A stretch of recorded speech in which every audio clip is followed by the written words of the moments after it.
Hello friends, welcome to TECHQUEST channel. This is for the medical technologist by Tech. In this video, we will discuss about the serum sodium level. Serum sodium levels are used to monitor electrolyte balance, water balance and acid-base balance. They are also used in the evaluation of disorders of the central nervous system, musculoskeletal disorders or disease of the kidneys or adrenal glands. Sodium is an electrolyte found in all body fluids. About 85% of the total sodium is present in the extracellular fluid and the remainder in intracellular. In normal physiology, the level of serum sodium remains in a relatively narrow range. The homeostatic balance of sodium, water and osmolarity is regulated by renal, posterior pituitary and hypothalamic functions. Sodium regulation. Sodium is widely abundant in many foodstuffs and modern diets generally incorporate an excess sodium in the form of salt, sodium chloride. Output is predominantly via urinary excretion, but a small amount of sodium lost in sweat and feces.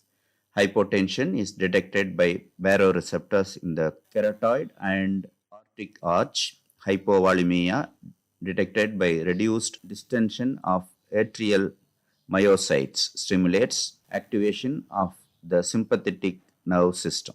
The sympathetic nerve activity increases reabsorption of sodium in the proximal convoluted tubes that increase the fluid retention, thereby increasing intravascular volume and the blood pressure maintaining homeostasis. Renin-angiotensin aldosterone system. Reduced sodium delivery release renin from the juxtaglomerular apparatus granular cells. Renin release leads to the production of angiotensin II that stimulates aldosterone secretion. Aldosterone causes the renal tubules to increase the reabsorption of sodium. Atrial natriuretic peptide ANP and brain natriuretic peptide BNP are produced when there is an increase in blood volume. This hormone promotes urinary excretion of sodium, reduce aldosterone secretion from the adrenal glands from the juxtamedullary apparatus, thereby decreasing sodium reabsorption in distal convoluted tubes and collecting ducts. Antidiuretic hormone. An increase in plasma osmolality, example from dehydration, detected by osmoreceptors in the hypothalamus stimulates thirst and the release of antidiuretic hormone from posterior pituitary gland. A decrease in the circulating blood volume also stimulates ADH production by baroreceptors.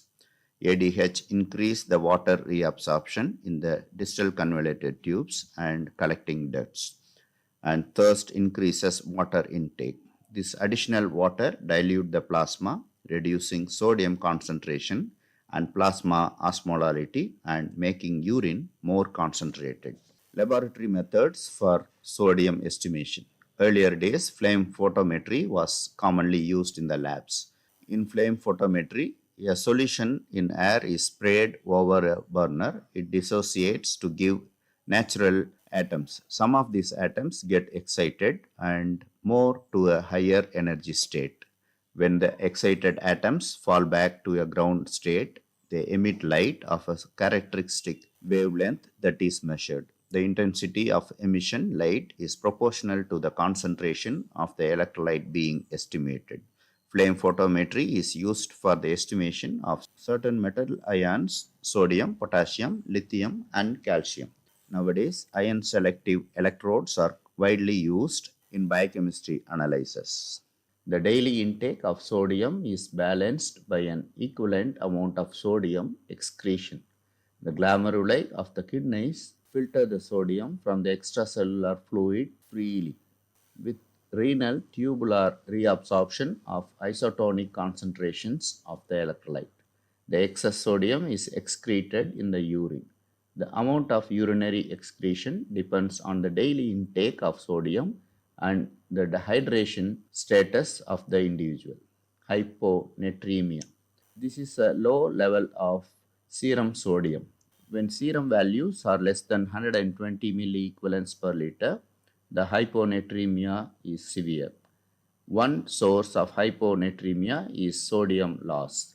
The origin of the problem is usually renal, including renal tubular defects, advanced renal failure, or loop diuretic therapy. Each of these conditions alter the excretion of sodium and water in the proper concentrations. Metabolic alkalosis, ketonuria, or endocrine deficiency may also cause hyponatremia.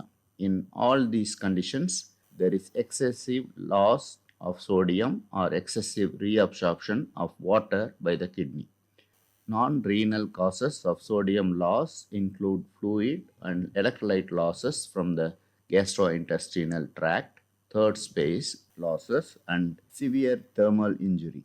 The hyponatremia may also be due to an increase in total body water, such as in conditions that cause edema, although there is also some sodium retention in the extracellular fluids. The amount of water retention is much greater and the serum is diluted. Hypernatremia. This is an elevation of serum sodium that usually occurs in patients who have little or no fluid intake or who have an inadequate regulation of thirst.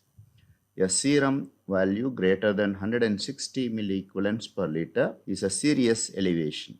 The loss of total body water increases the concentration of sodium and the osmolarity of the blood. In non-renal causes of hypernatremia, there is a loss of body fluid without adequate replacement. This can occur in diuresis, profuse sweating, diarrhea, burns, and respiratory infection. Renal losses of fluid may result from advanced renal failure. The fluid loss can also be due to the failure of the kidney to secrete antidiuretic hormone because of an central nervous system disturbance. In some cases, the kidney do not respond to antidiuretic hormone because of disease that affects the renal tubules. In the case of a lack of antidiuretic hormone, the tubules cannot reabsorb water. The urine is diluted and of high volume as the water is excreted. Sample for serum sodium is red top tube can be used and serum can be separated. Hemolyzed samples are not suitable for testing because this can reduce the serum sodium level. Elevated values are seen in dehydration, Cushing syndrome, primary aldosteronism, secondary aldosteronism, inadequate thirst, diabetic acidosis, excessive saline infusion, profuse sweating, vomiting, or diarrhea. Decreased values are seen in Addison disease, hypopituitarism, vomiting or diarrhea, burns, acute water intoxication, cirrhosis, congestive heart failure, central nervous system disturbance, tumor or trauma, diuretic therapy, salt wasting nephritis, hypothyroidism, glucocorticoid deficiency, syndrome of inappropriate antidiuretic hormone, acute or chronic renal failure, nephrotic syndrome, ketonuria, bicarbonaturia. Thanks for watching.